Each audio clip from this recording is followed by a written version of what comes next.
All right. Well, let's go to the next question. Mike M from Newark, New Jersey. And this one is an interesting one. Is how do you balance your personal life with your boxing career? How does it impact you have on your relationship and daily routine? So, George, you and Dennis, both you boxed, and we all did something. How would you balance your life, Dean, with this?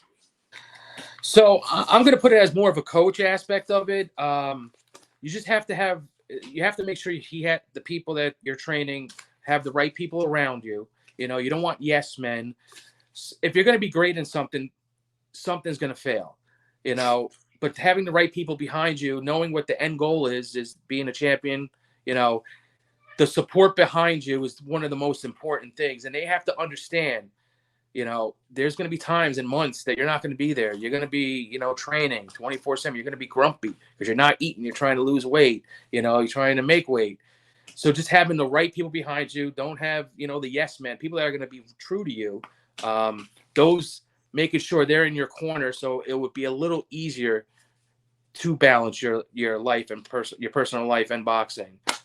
George, go ahead. You can speak on the rest of it. Well, this is interesting. Um, because I own a business, it's a lot more difficult for me. Boxing is whether it's professional or amateur, or you're training for a fight and running a business, that's a 24-hour, 7-day-a-week job. So the balance, and I speak about balance a lot just in the business. And Coach, you are right on. When your business is good, your home life sucks. When your home life is good, your business sucks. So the balance is, how do you get a balance from doing that? What I found is something that you alluded to before, is having the right people in your corner.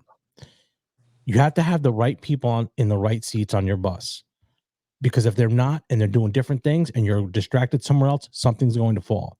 And if that falls, and that's important to you, I don't believe that you can get that back. I think once it's gone, it's gone. That's why it was very difficult for me to be married. It was very hard for me to be married and balance that. I couldn't do it. And I wasn't good at it. I wasn't good at it. That's my fault. I just wasn't good at it. So the amount of time you have to put into a ring in boxing, is unlike any other sport, because it's just you. You can't rely on another guy to make a tackle. You can't rely on another guy to help you out somewhere else to get a double play. You can't do it. It's you. You're essentially standing there in your underwear across the ring from another man who's, by the way, trained just as hard as you to knock you out.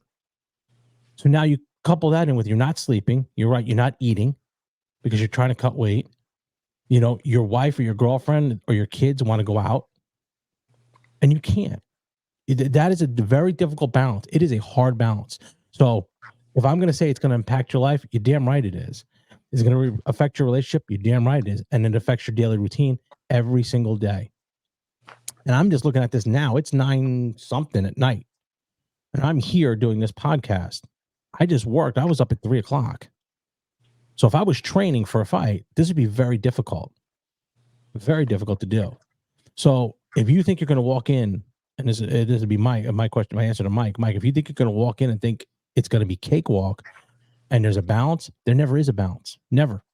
I don't know anybody who's ever had a balance in their life perfect, even in boxing, even in any sport, or even in business at all.